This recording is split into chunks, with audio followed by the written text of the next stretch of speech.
Okay, now YouTube says I'm finally live. We're gonna have another story time. Hope you guys like the story times. This time, our story is gonna be Dumitru Bacu's The Anti-Humans. Also, Out of Death to the World. Ooh.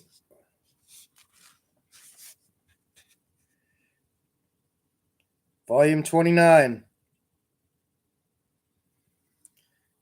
My channel's not monetized. I don't receive any funding for any of these readings. I just like doing it for fun and to share with you guys, to educate you, and give you some interest in things that maybe you haven't been exposed to before, that are positive for you, that'll change your life in a good way instead of a bad way, and help you detach from the world and help you reattach to what's important: God, love, family. Hey, JF. So tonight we're going to read The Anti-Humans. This is a book by a Romanian communist prison survivor named Dumitru Bacu. So this should be pretty cool.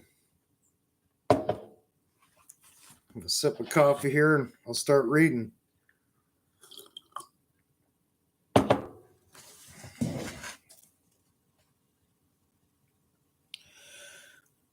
The tortures carried out in Romanian prisons are some of the most heinous acts of the 20th century and shockingly unheard of in the Western world. The rest of this book is a glimpse into the experience of one man among thousands who endured these tortures and survived. The point was to unmask the prisoner through psychological and bodily torture and reprogram him into the ideal citizen. The reader will find that many of Dumitru's observations are being seen now in the Western world and coming to fruition in the 21st century, especially within the last 3 years. Although we do not have physical torture prisons, Friar Seraphim Rose observed that our culture possesses such prisons of the mind and soul, of which our want or of comfortability, continual complacency, and love for self all play a part. As the world progresses into darkness and delusion, to unmask all those who oppose its moral decay and spiritual depravity. Let us learn from these sufferers and make it a point not to allow our parishes, family, and society to fall down the same dark path. One commits crimes of passion and crimes of logic. The line that separates them is not clear, but the penal code distinguishes between them on the concept of premeditation. We are not living in the era of premeditation and perfect crime. Our criminals are no longer those helpless children who plead love as their excuse. On the contrary, they are adults and their alibi is an irrefutable one. Philosophy can only be used to justify anything, even for transforming murderers into judges. These words were written by Albert Camus in the preface of his novel The Rebel. He, for all his masterly discontent, did not know that in the country not too distant from his own, France, one endangered and nurtured in the spirit of French thought, in fact, Romania, the paroxysm of whole series of crimes was reached in secrecy after August 23rd, 1944. Crimes of a nature so different and unnatural that neither Camus nor any other Westerner could have believed them possible or even have imagined them. An operation to invert and reverse human nature is something that defies the imagination of any normal human being.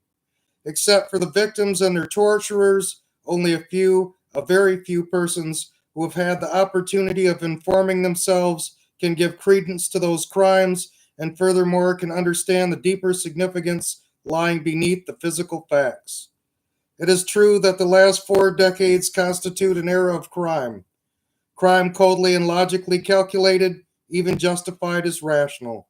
Such crime now dominates the whole world. It enters into everyday occupants. Has become something normal, often commonplace. It has come to be accepted as natural so that people no longer take cognizance of it, comprehend the real threat to the very existence of humanity. No one can have the patience to compile a list of all the crimes consummated in these 4 decades, nor could he do it in a lifetime. They would have to encompass the Civil War in post Tsarist Russia with its forced collectivism, the crimes which have since become well known and recognized as such by the world's leaders. They would have to include the Greek Civil War, in which the communists ravaged whole regions, also called the so called People's Tribunals, that came into being after the Way, the bombing of defenseless cities and hospitals, the present camps of slavery and death in all countries under communist control, Budapest, 1956. But all these are but a few chapters selected from the long story of unleashed evil. They prove either that man has come to feel the necessity to kill as intensely as he felt the desire to live, or that through a logical perversion of a desire to accomplish an ideal, he can easily and with scarcely a twinge of conscience be made to murder the very persons to whom he once intended to give happiness. Destroy them in the conviction that this is what he must do, that there is no other way. All such crimes have one characteristic in common: they are perpetuated in the name of humanity, the class struggle, the liberation of people, the right of the strongest, all the discretion of the individual. They all have the same goal: the biological destruction of the enemy, a principle applied by Stalin with fanaticism. The dead cannot defend themselves, nor can they accuse. Such crimes have long been notorious and endlessly repeated. They have become commonplace and trite, but there is a deeper horror, one which the world knows nothing. That happened in the prisons of Romania after the nation was subjugated by the Soviets, enlarged the domain of crime beyond what they believed possible. Crime has been expanded beyond the biological limits and placed on other coordinates and in a dimension heretofore unknown.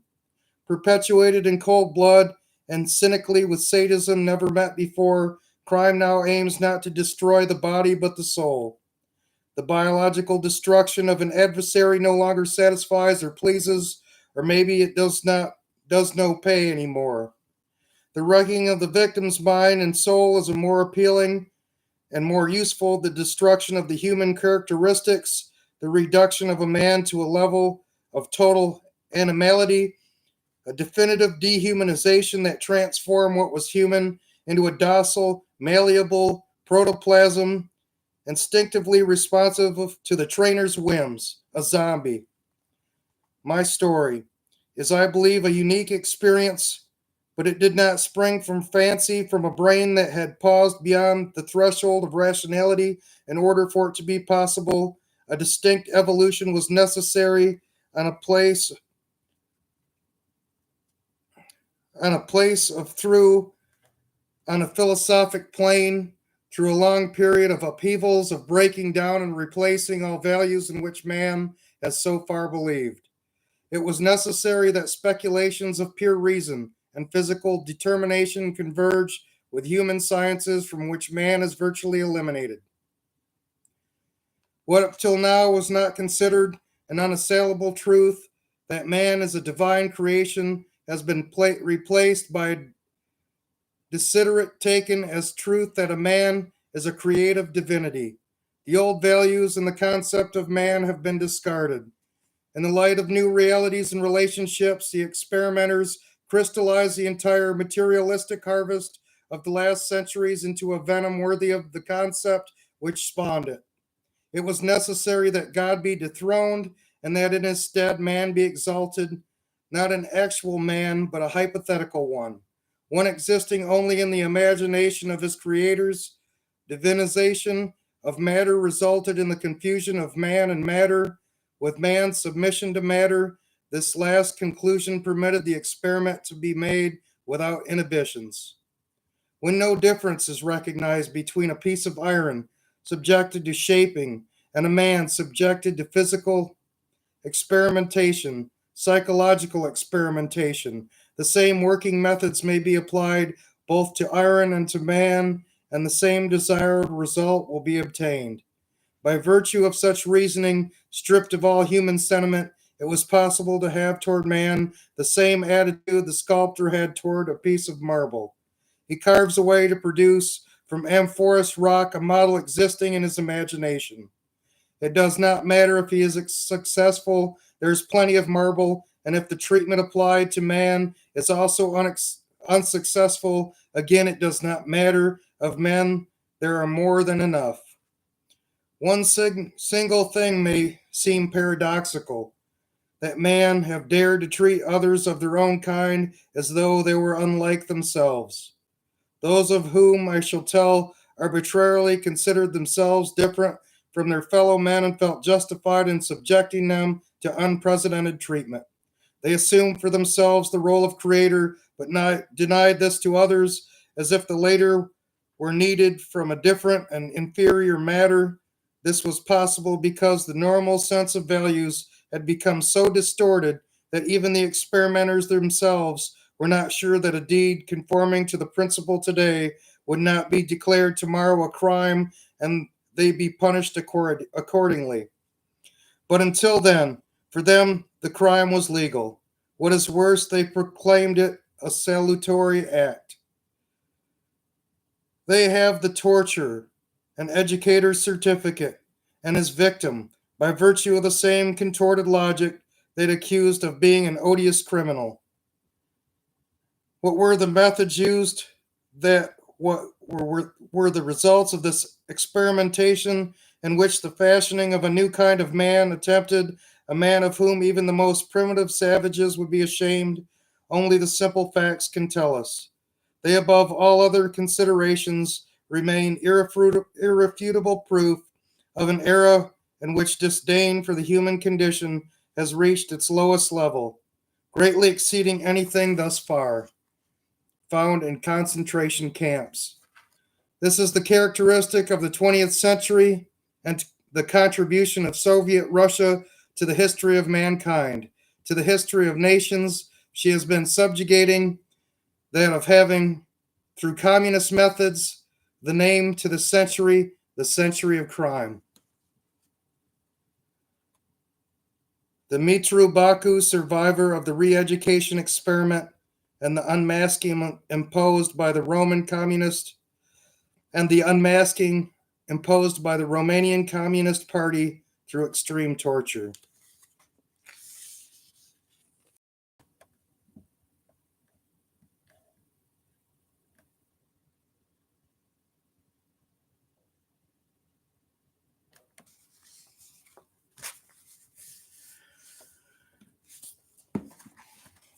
So, there's a lot of assumptions we can make. Being an American, being educated in an American school system, there's an awful lot that we're not told, and there's an awful lot that we're not told with a purpose. Sometimes teaching people things has a purpose. Sometimes being silent or hiding things has a purpose. And usually neither purpose is for the good of man or for the good of our people or for the good of our country, and certainly not for the good of our spirits.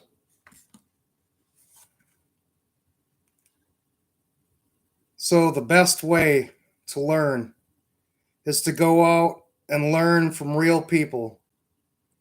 Don't trust in the universities or the colleges or the establishment or the government. You have to have the will to actually question authority, to ask why. Why am I being told something? Why are things being hidden from me? Why are you trying to alienate me from other nations, other cultures, other peoples? You need to search and find. That's where you'll get the answers. So I'm going to keep on getting these This magazine is absolutely great.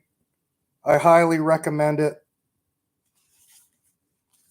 It's not all that expensive. It's not like a 12 issue a year type thing. You can get back issues. So I hope you all like story time. It's good to see you guys in the chat, JF, PA. So thanks for watching, and we'll do this again probably very soon. And I'm going to keep finding more of these deep articles that provoke thought, learning, and love of God. So glory to God, glory forever. I love all you. May God keep you, watch over you, guide you. May you find his ways and his spirit. Amen. Good night.